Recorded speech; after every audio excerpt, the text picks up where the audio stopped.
तो दोस्तों तो कैसे हैं आप लोग। तो दोस्तों हमारा ये वीडियो आने में बहुत टाइम लग गया है, इसके लिए माफ़ी चाहता हूँ। और मैं आप लोगों से एक बात करना चाहता हूँ, मैं ये विज्ञान का केमिस्ट्री का ख़त्म करके ही रहूँगा। अगस्त महीना चल रहा है, अग सितंबर महीना तक पूरा केमिस्ट्री आप लोगों का ख़त्म हो जाएगा। फिर फिज़िक्स भी आप लोगों का ख़त्म हो जाएगा। तो यहाँ पे विज्ञान में हम लोग आज पढ़ेंगे क्या, कौन सा चैप्टर। तो दूसरा चैप्टर हम लोग पढ़ेंगे अम्ल क्षारक तथा लवण। ये भी इम्पोर्टेंट चैप्टर है जो कि एग्ज़ाम में बहुत से पूछा जाता है। वीवीआई चैप्टर भी इसको मान सकते हैं हम लोग। अध्याय 2 इसको आज हम लोग समझेंगे अच्छे से, ठीक है। तो ये हमारा लेक्चर नंबर 1 होगा। यहाँ पे हम लोग सबसे पहले समझेंगे कि अम्ल क्या है, फिर समझेंगे क्षारक क्या है, फिर समझेंगे लवण क्या है। तीनों को बारे में अच्छे से बारीकी से हम लोग समझेंगे। तो दोस्तों अम्ल क्या है।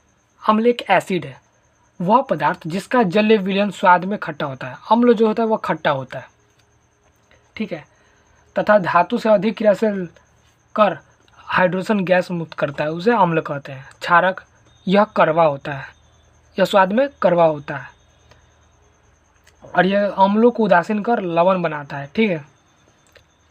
लवण, लवण क्या है। लवण को हम लोग अपने देहाती भाषा में नमक भी बोलते हैं। क्या बोलते हैं, नमक बोलते हैं। तो चलिए शुरू करते हैं। यहाँ पे अम्ल का परिभाषा आप लोग देख लीजिए। अम्ल वह पदार्थ जिसका जलीय विलयन स्वाद में खट्टा होता है तथा धातु से अधिक क्रिया कर हाइड्रोजन गैस मुक्त करता है, अम्ल कहलाता है। जैसे में फॉर्मिक अम्ल, एसिटिक अम्ल, ईटीसी इत्यादि। मतलब अम्ल जो होता है वह स्वाद में खट्टा होता है और धातु से अधिक क्रियाशील तत्व, धातु से अधिक क्रिया कर हाइड्रोजन गैस मुक्त करता है, उसे हम लोग कहते हैं अम्ल। इस जैसे में फॉर्मिक अम्ल, एसिटिक अम्ल। अगला क्या है, क्षारक। क्षारक को हम लोग भस्म भी कहते हैं।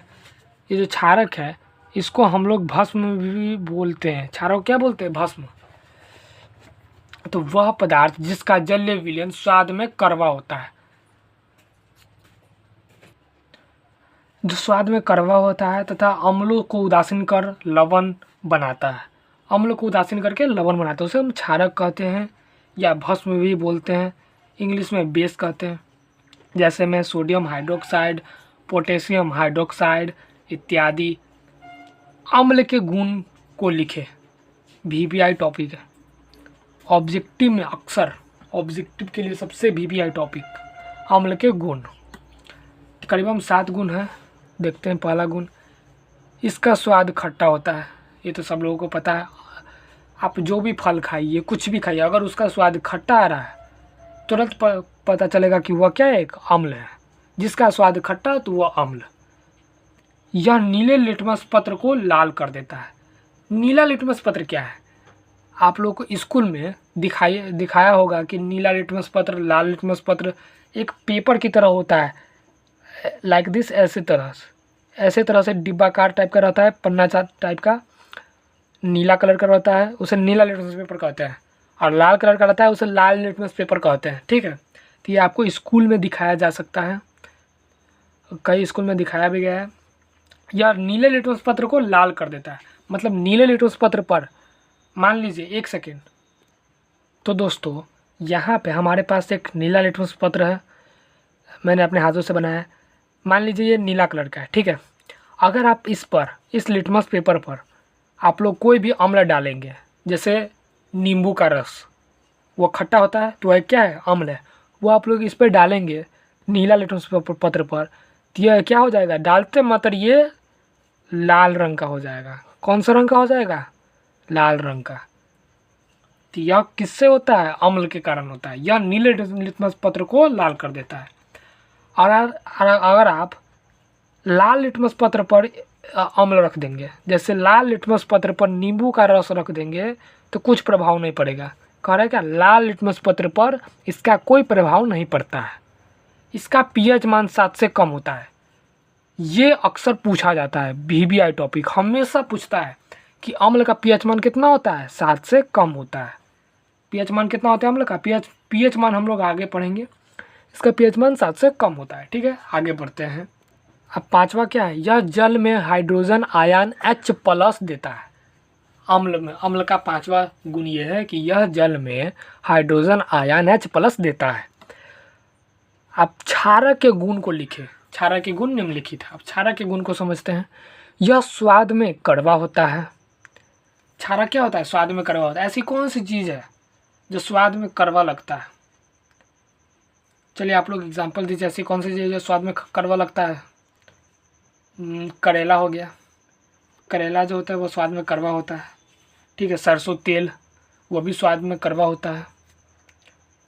ठीक है, जो भी है, यह लाल लिटमस पत्र को नीला कर देता है। आप देखिए यहाँ पे लाल लिटमस पत्र है, इस पर आप लोग क्षारक डालेंगे, क्षारक का मात्र 1 बूंद डालेंगे लाल लिटमस पत्र पर, तो यह कौन सा रंग का हो जाएगा? यह एक नीले रंग का हो जाएगा। कौन सा रंग का हो जाएगा? नीले रंग का। अगर आप नीले रंग पर क्षारक डालेंगे तो इस पर कोई प्रभाव नहीं पड़ेगा। ठीक है, इसका pH मान 7 से अधिक होता है। क्षारक का pH मान 7 से अधिक और अम्ल का pH मान 7 से कम होता है। ठीक है, ये जल में हाइड्रोक्साइड आयन OH- देता है, जल में OH- देता है। ठीक है, अब लिटमस के बारे में थोड़ा जानते हैं। लिटमस विलियन बैगनी रंग का रंजक होता है जो थैलोफाइटा समूह के लीचेन पौधा से निकाला जाता है। कौन से पौधा से निकाला जाता है? थैलोफाइटा समूह के लीचेन पौधा से निकाला जाता है। ठीक है, कुछ महत्वपूर्ण बातें हैं। उदासीन विलयन का pH मान 7 होता है। उदासीन विलयन का pH मान कितना होता है? थालाफोरे रीजन। और अम्ल विलयन का pH मान 7 से कम होता है और क्षारक का pH मान 7 से अधिक होता है। ठीक है, अगला तब टॉपिक विद्युत अपघटय। वैसे यौगिक जिनके जलीय विलयन विद्युत का संचालन करता है, विद्युत अपघटय कहलाता है। वैसे यौगिक जिनका जलीय विलयन विद्युत का संचालन करता है, नाम से पता चलता है। जैसे में अम्ल, क्षारक तथा लवण के जलीय विलयन। ठीक है, विद्युत अन अपघटन। वैसे यौगिक जिनके जलीय विलयन विद्युत का संचालन नहीं करता है, विद्युत अन अपघटन कहलाता है। सेम जस्ट इसका उल्टा। जैसे में अल्कोहल, अल्कोहल बोले तो क्या?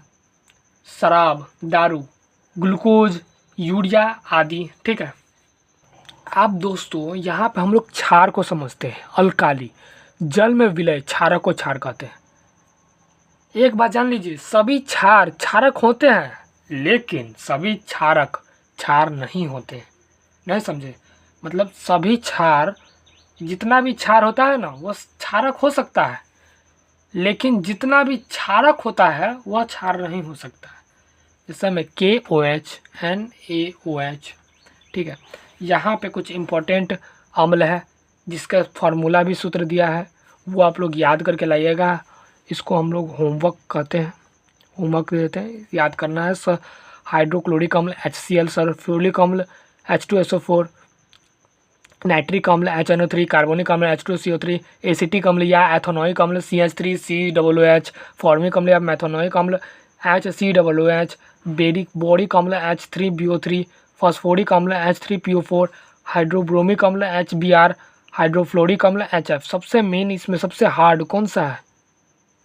H2SO4, जिसको बोलते हैं सल्फ्यूरिक अम्ल। सबसे हार्ड एसिड होता है, सबसे हार्ड अम्ल। ठीक है, तो हमारा फर्स्ट लेक्चर यहाँ पे एंड होता है और मैं चाहूँगा कि जल्द से जल्द ये भी चैप्टर जल्दी क्लियर हो जाए। तब इस चैप्टर के बाद हम लोग कार्बन चैप्टर पढ़ेंगे। कार्बन जो कि पूरे 10th का पूरा केमिस्ट्री का सबसे लंबा चैप्टर है, उसको हम ख़त्म कार्बन नहीं, धातु और अधातु पहले समझेंगे, फिर इसके बाद आएगा कार्बन जो सबसे बेसी है। धातु और धातु तो शायद 2 ही लेक्चर में ख़त्म हो जाएगा, बहुत छोटा चैप्टर है। ठीक है, फिर कार्बन आएगा, तो कार्बन थोड़ा लंबा चैप्टर है, उसमें थोड़ा समय लगेगा, कम से कम 5 से 6 लेक्चर लग जाएंगे उसको ख़त्म करने के लिए। अगर स्पीड बढ़ाएंगे तो 3 से 4 में ख़त्म हो जाएगा। तो आप लोग कमेंट कीजिए कि आपको स्पीड पढ़ना है या स्लो पढ़ना है, आप पे डिपेंड करता है। ठीक है, तो आज के लिए इतना ही। Okay bye. लेट से वीडियो आया उसके लिए सॉरी।